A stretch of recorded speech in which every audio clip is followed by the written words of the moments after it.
992 GT3RS with JCR catback. It's got the Overhyped package, magnesium wheels, carbon ceramic brakes, although the Overhyped pack is painted. I'm gonna go out for a quick review today and a quick drive, and yeah, just listen to how crazy this exhaust is. It's got white tips as well.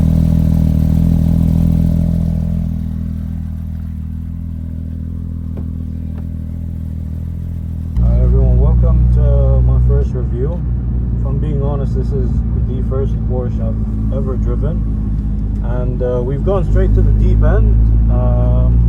Been driving around for maybe 2-3 minutes, just getting used to everything, like the lift and so on. And I'd like to actually speak about the first few things that I don't like about this car. Number one thing, the allocations. I'm not gonna say any names or anything, but I think everyone around the world knows how tough it's been getting an allocation for this car. Isn't entirely up to Porsche, you know, there have been things going around. Now, on to the second thing that I don't like about this car, the pricing.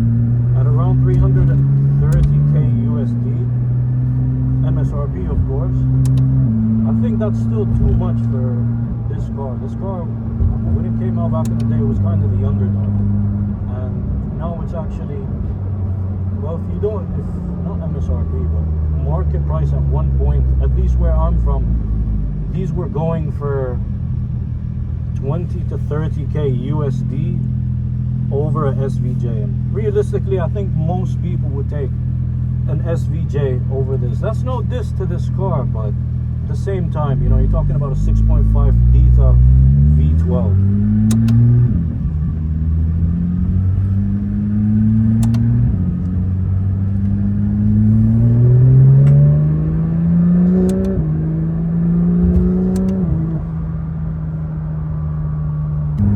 Final thing that I don't like about this car is the power. You know, you're paying 330,000 USD, 525. I mean, in this day and age, it's not that much. I understand why Porsche have did it. You know, people are almost religious about this engine that's in the back, but at the same time, I don't think there is more they can do to extract power anymore. So I don't know what the 992.2 is going to be. Are they going to have to make it a hybrid, or I don't know. If you look behind us, there's actually a Porsche as well.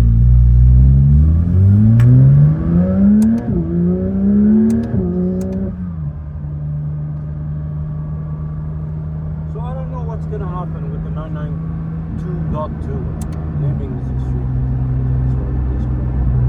But other than that, I have nothing but positive things to say about this car.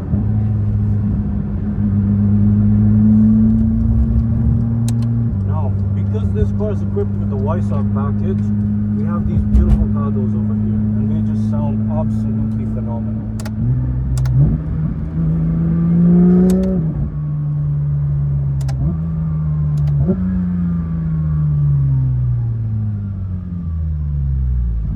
Another thing as well that's really nice with this car is the interior quality. Everything is just covered in carbon, Alcantara.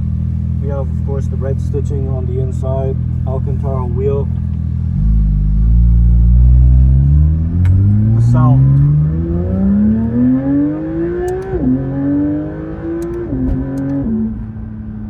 Obviously, it's not stock. We have the catback system from JCR with custom white ceramic tips. I think they look absolutely amazing, and this car has been used for 3,000 kilometers something now, and the ceramic tips just look absolutely spotless, which is, I didn't really expect that with this car. Now, for what this car is, to be honest, it's fairly comfortable. I'm really surprised by the ride quality. It's not a massive car, but it's definitely bigger than the 991.1 and 2. You definitely feel that, but still, by today's standards,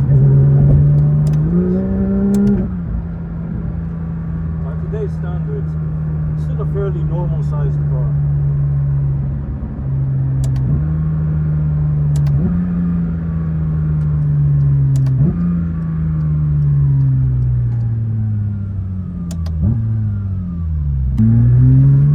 Now we're gonna head on to the highway now.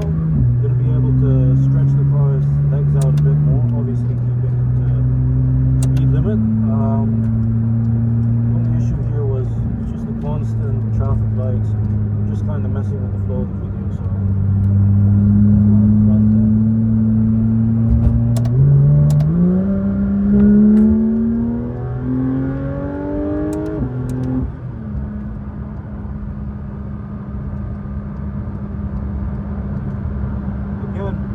is fairly comfortable at highway speeds. Like, I'm actually extremely surprised by this fact. You definitely can hear, even with the helmet on, I can still kind of hear some stone chips because it's 335s at the back. So you definitely hear that. You definitely need PPF as well on this car. I'm just gonna go through the tunnel.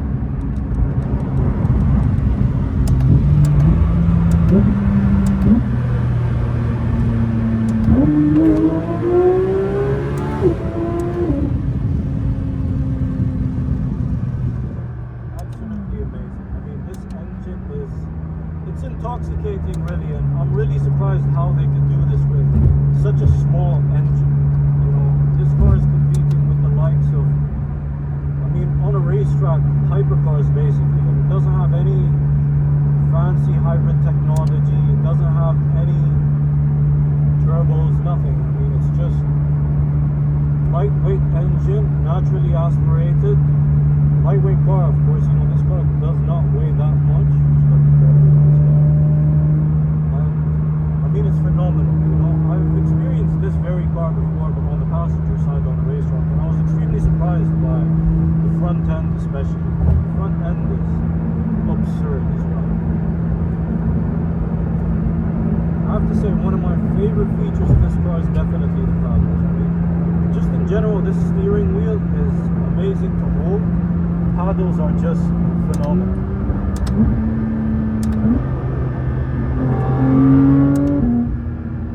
The sound does not get old whatsoever. This car is an absolute gorgeous. You can kind of hear some intake noise, but it's definitely not as crazy as something like the GT3RS, because back here you don't have, obviously, the intakes.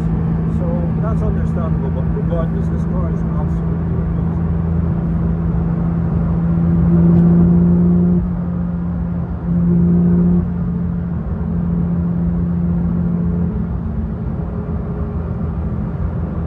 One thing as well I do want to talk about is engine responsiveness.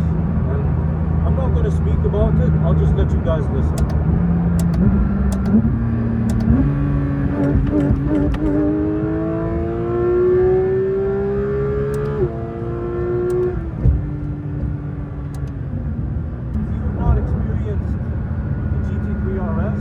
Lifetime, you have, because I've been in cars faster than this, obviously, but at the same time, a lot of people say that this car is it's almost the perfect setup for the road. I'm talking in terms of power, not aero. The aero is a bit extreme, obviously, for you, for road use, and today we're not going to be able to get this car anywhere near its limits, but still, I mean, it is pretty crazy.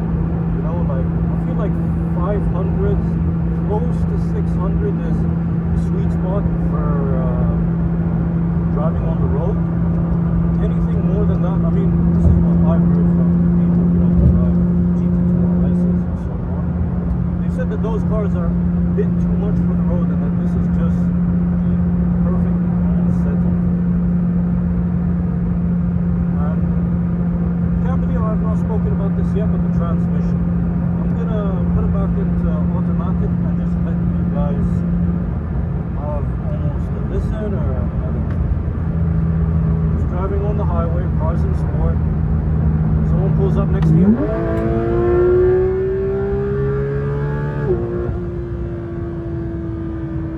I mean, it's just instant.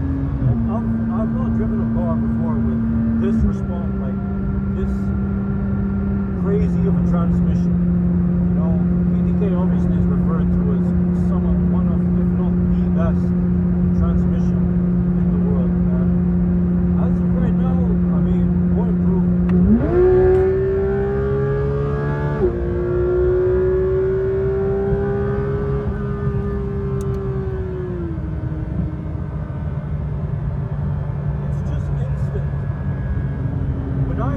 The gas pedal, before my leg hits the end of the pedal, this car's already shifted and revving and everything. I mean, it's actually crazy.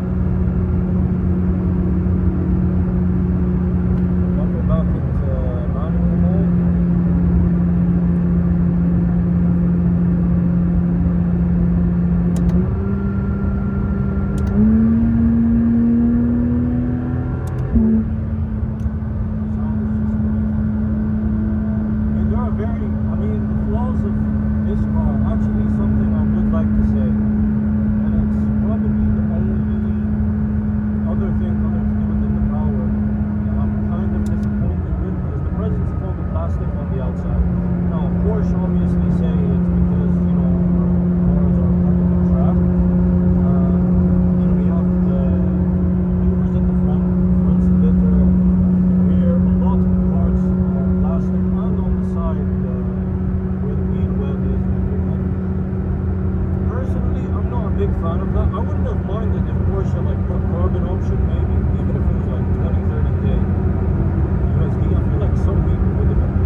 Horsepower.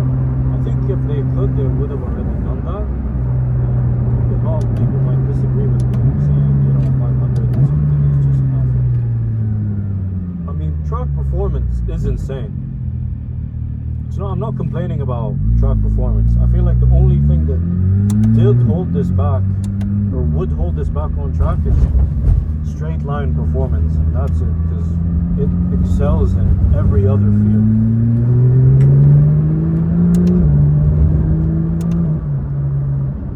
And obviously we're not, this is maybe 15% or 10% of what the car can do, but I mean, I've experienced it on track and it's actually pretty crazy.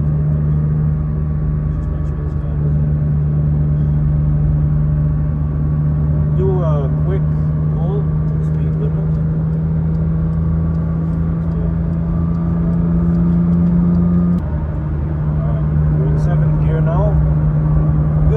manual mode just because I want you guys to listen to this.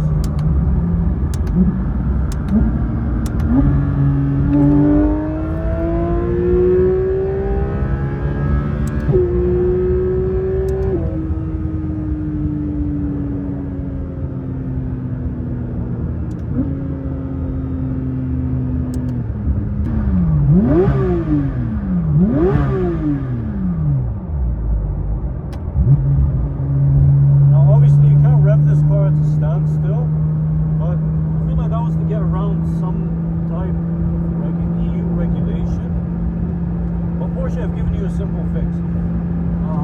You have to be in D, and basically all you do is grab both pedals like this. You can rev all the way to 9,000.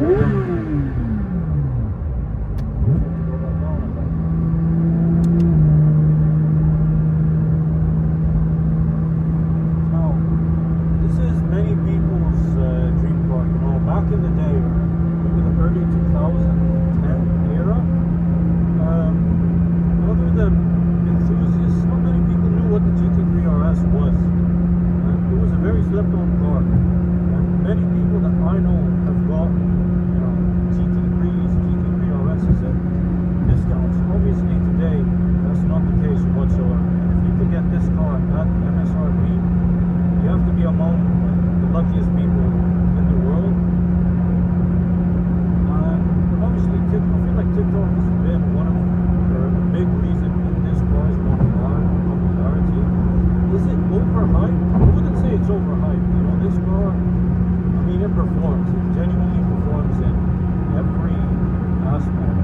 But for example, I've seen some people say they take this over SVJ, they take this over even something like Pagani or Pagani Huayra or Zonda.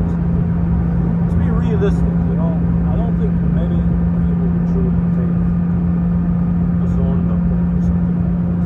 That's not saying this car isn't good, but you know, you're talking about very different price bracket. But nonetheless, for a car that's registration year it's 2023, I believe, this car is extremely raw. I mean, the steering wheel is amazing.